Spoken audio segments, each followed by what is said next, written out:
오늘의 말씀은 고린도전서 1장 18절에서 31절입니다. 십자가의 도가 멸망하는 자들에게는 미련한 것이요 구원을 받는 우리에게는 하나님의 능력이라. 기록된 바 내가 지혜 있는 자들의 지혜를 멸하고 총명한 자들의 총명을 배하리라 하였으니 지혜 있는 자가 어디 있느냐? 선비가 어디 있느냐? 이 세대의 변론가가 어디 있느냐? 하나님께서 이 세상의 지혜를 미련하게 하신 것이 아니냐?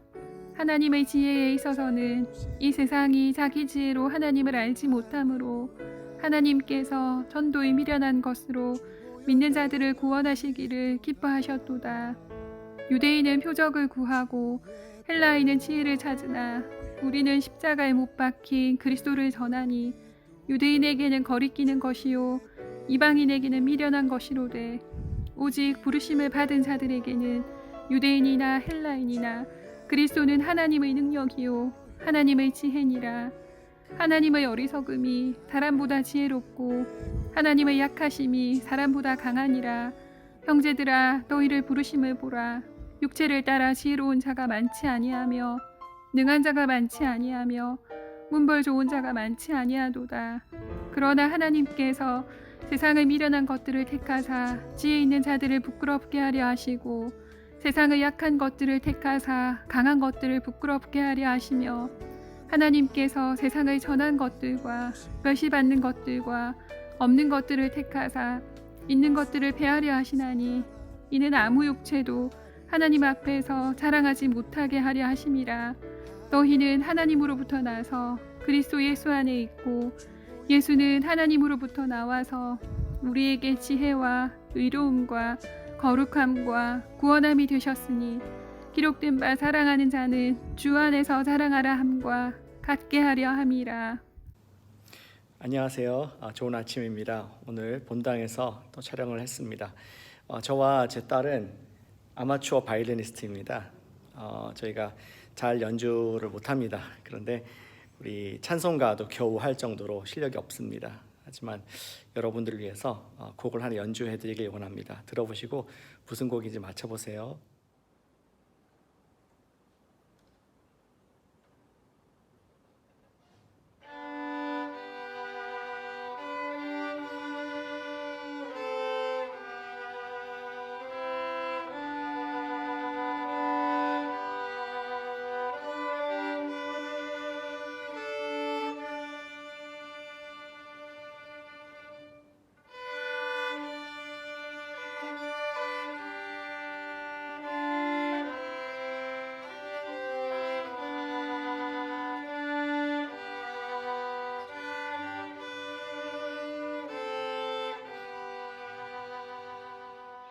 예, 우리 바이올린 연주를 잘 들으셨습니까?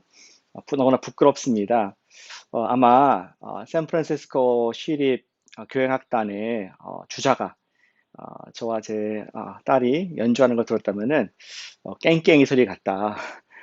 뭐 굉장한 비난을 또 웃음을 샀을지 모르겠습니다. 너무나 그런 분들 앞에 서면은 작아지게 느껴지고 작게 느껴지고 부끄럽게 생각을 할 수 있습니다. 사실 그렇습니다. 우리는 세상과 경쟁을 하면은 우리 자신이 너무나 작아지고 작게 느껴지는 것이 사실입니다. 뛰는 사람 위에 나는 사람 있다는 표현이 있지 않습니까? 우린 뭘 하든지 사실은 세상과 경쟁하면은 자신감이 없어지는 것이 사실이죠. 그런데 우리 한 가지 면에서 자신감을 잃어서는 안 되는 것이 있습니다. 부끄러워해서는 안 되는 것이 있습니다. 그것은 바로 예수 그리스도의 복음인 줄로 믿습니다. 오늘 말씀에서는 왜 우리가 복음을 부끄러워하지 않는가를 함께 보길 원합니다. 어제 우리 그렇게 얘기했죠. 어떻게 교회가 하나가 될 수 있는가? 그것은 나를 낮추고 그리스도를 높일 때에 우리가 하나가 될 수 있다는 것을 함께 살펴보았습니다. 오늘 말씀은 그 그리스도를 높인다 했을 때 그리스도, 특별히 그리스도의 복음이 어떠한 것인가를 좀 집중해서 봄으로 말미암아 우리가 왜 복음을 부끄러워하면 안 되는지를 함께 이 아침에 살펴볼 수 있습니다. 오늘 말씀에서는 세상이 생각하는 복음, 그리고 두 번째는 우리가 생각하는 복음, 이 두 가지 부분으로 본문이 나누어져 있습니다. 세상이 생각하는 복음을 요약할 수 있습니다. 몇 군데 나오는데요. 고린도전서 1장에 보시니까 특별히 20절에 지혜 있는 자가 어디 있느냐? 지혜 있는 자, philosopher, 지혜, 철학을 사랑하는 사람들, 지식을 사랑하는 사람들이 지혜자입니다. 철학자가 세상 사람들입니다. 또 보니까 선비가 어디 있느냐? 우리말로는 선비하는 게 조금 어렵던데 옛날 말 같고 스칼러, 학자가 어디 있느냐? 세상 사람들은 학자를 말하는 것입니다. 또 이 세대의 변론가가 어디 있느냐? 변론가라면 오늘날로는 변호사, 공부를 많이 하고 말을 잘하는 그러한 법정에 설 만큼 능력 있는 변호사, 그러한 사람들이 세상의 사람들이라고 할 수 있습니다. 세상은 무엇을 가치 있게 여깁니까? 오늘 22절에 보니까 유대인들은 표적을 구하고 헬라인들은 지혜를 찾는다라고 되어 있습니다. 유대인들은 표적은 무엇입니까? 어떤 신비한 영적인 경험을, 큰 능력, 기적, 이런 것을 구하는, 가치 있게 생각하는 세상입니다. 또 세상에 헬라인들이 있습니다. 그리스, 로마인들. 그 사람들은 그들이 지혜를 찾는다라고 했습니다. 어찌 보면 이 세상에 학문, 철학, 과학, 의학, 기술, 이런 것들은 가치 있게 생각하는 그런 사람들이 세상 사람들이다라고 말할 수가 있습니다. 그런 세상 사람들이 복음을 어떻게 생각합니까? 18절에 이렇게 되어 있습니다. 십자가의 도가 복음이죠. 멸망하는 자들에게는 미련한 것이요. 세상에게는 복음이 미련한 것이다 라고 말을 하고 있습니다. 영어로 이 미련이라는 말이 moran이라는 단어입니다. 우리 그리스, 로마, 그리고 당대의 똑똑한 사람들이 복음 볼 때 복음을 믿는 사람들은 moran, 얼간이 같고 어리석고 비웃음을 살 만한 그런 사람으로, 그런 것을 믿는 사람들로 생각하고 했다는 것을 우리 바울이 설명해 주고 있습니다. 그렇다면은 우리가 믿는 복음은 어떠한 것입니까? 24절에 이렇게 적혀 있습니다. 오직 부르심을 받은 자들에게는 그리스도는 하나님의 능력이요 하나님의 지혜니라. 아멘. 하나님의 능력이라고 되어 있습니다. 이 능력이라는 원어는 두나미스, 다이너마이트가 파생되는 그런 단어입니다. 물론 그 당시엔 다이너마이트가 없었지만 그런 폭발력 있는 강력한 에너지, 하나님의 능력이다. 하나님의 에너지이다. 무엇이? 복음. 그렇게 우리는 믿고 있다라고 말씀하고 있습니다. 그리고 25절에 하나님의 능력뿐만 아니라 복음은 무엇입니까? 하나님의 지혜다라고 되어 있습니다. 하나님의 어리석음이 사람보다 지혜롭고 하나님의 지혜, 하나님의 모든 신비한 지식이 있는 것이 복음이라고 말을 하고 있습니다. 근데 그 복음은 하나님의 능력, 하나님의 지혜인 복음은 사람의 지혜와 지식과 비교할 수 없을 만큼 월등한 뛰어난 것이다 라고 우리 믿는 사람들은 복음을 이해하고 있습니다. 또 복음을 믿는 약자들을 통해서 우리 그런 복음이 강력하기 때문에 그 복음을 믿는 약자들을 통해서 아이러니하게 강자들을 꺾으시고 부끄럽게 하신다라고 27절에서 복음의 특징을 말씀해주고 있습니다. 따라서 우리의 자랑은 무엇입니까? 우리가 이미 받고 믿고 있는 예수 그리스도의 복음이 우리의 자랑인 줄로 믿습니다. 그것은 언제든지 패하지 않고 세상을 부끄럽게 하시는 하나님의 구원의 능력이 되기 때문입니다. 바울 시대, 고린도 교회 시대에 이 글을 읽는 사람들이 복음을 비웃었을 것 같습니다. 어떻게 유다촌에서 탄생하고 거기에서 배운 그리고 일을 한 젊은 청년이 하나님의 아들이란 말이냐? 하하! 웃었을 것입니다. 어떻게 그 촌사람이 십자가에서 죽어서 온 인류의 죄를 구원했다는 것인가 하면서 그들은 조롱을 했을 것 같습니다. 아마 우리 헬라의 철학자들은 그렇게 질문했겠죠. 그 예수?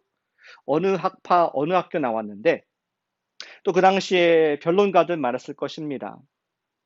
그 예수는 어떠한 사회적인 경험이 있는데 우리 재판에 서봤을까? 말을 얼마나 잘하는데 하면서 조롱을 했을지 모르겠습니다. 혹은 그 당시에 귀족은 예수? 그 사람 집안은 어떤데? 귀족 출신인가? 하면서 또 예수님을 놀리고 조롱했을 것입니다.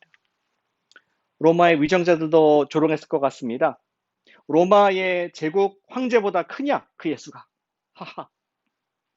그런데 우리는 지금의 역사를 뒤를 돌아보면은 그 조롱했던 그리스 로마의 철학자, 귀족, 또 정치가들이 지금 완전히 사라진 것을 보게 됩니다. 황제도 사라졌습니다. 그러나 1세기 사회를 완전히 변화시켰던 복음은 그대로 우리가 갖고 있는 줄로 믿습니다. 또 우리 과거를 얘기해 볼까요? 정치적인 천재였던 우리 레닌 마르크스, 그들은 가장 이상적이고 가장 인간적인 그러한 유토피아를 꿈꾸었습니다. 그래서 만든 것이 사회주의 공산주의 체제였습니다. 아마 그들은 조롱했을 것입니다. 얼마나 예수가 사람들을 이해하고 파악해서 시스템을 만들었느냐? 하하, 말도 안 된다. 그러나 우리는 지난 세기를 바라보면서 공산주의는 실패한 인간의 이념이었을 뿐인 것을 우리는 확인하게 됩니다. 그러나 예수의 복음은 여전히 건재하며 지금도 많은 사람들에게 소망과 생명을 주는 능력이 되고 있음을 보고 있습니다. 지금 21세기의 미국에 똑똑한 과학자들이 많이 있습니다. 또 공부를 많이 한 정치인들이 있습니다.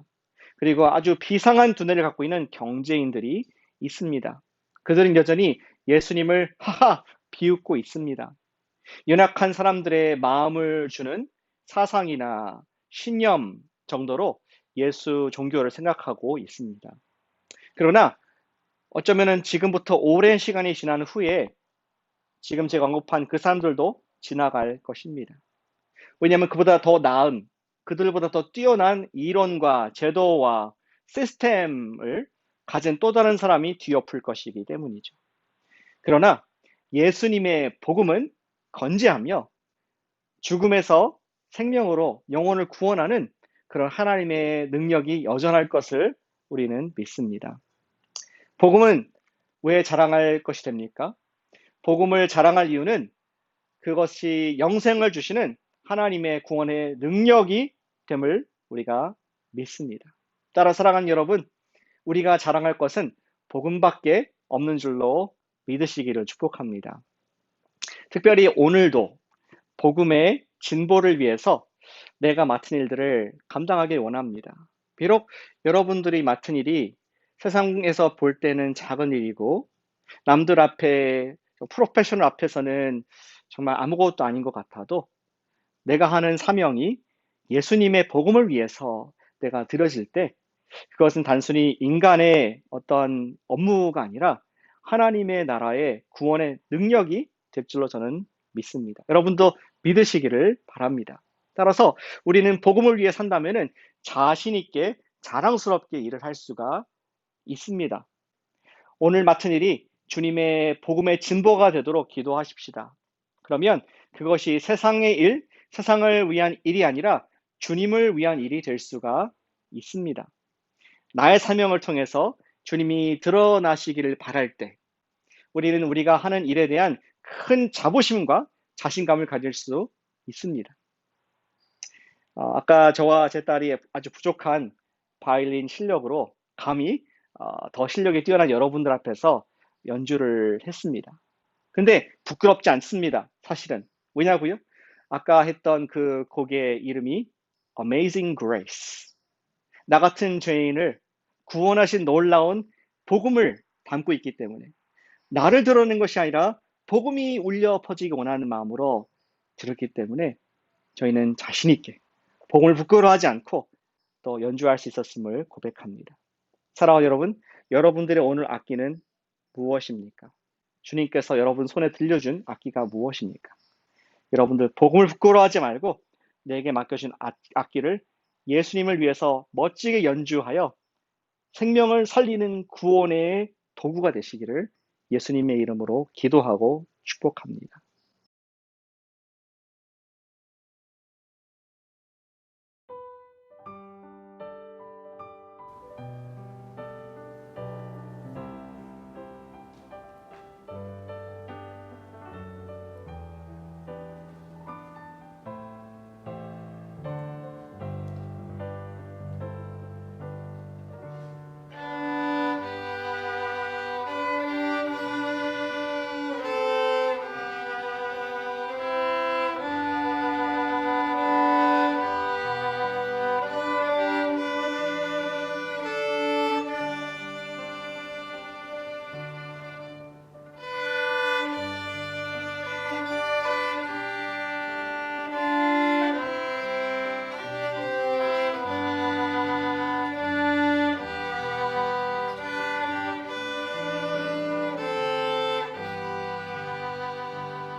다음 세 가지의 기도 제목을 놓고 기도해 주시면 감사하겠습니다.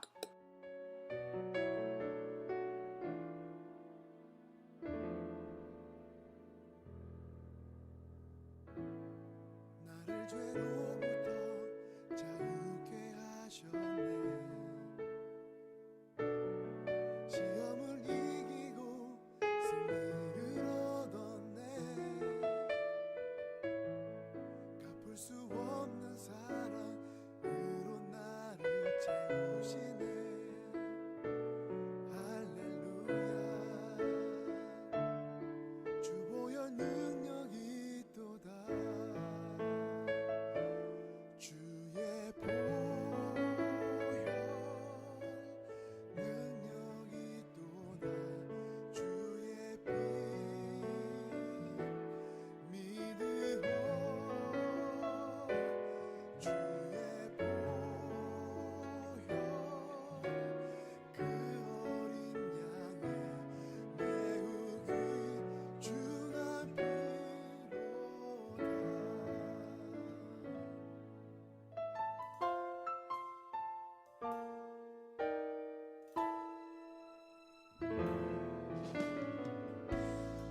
또다시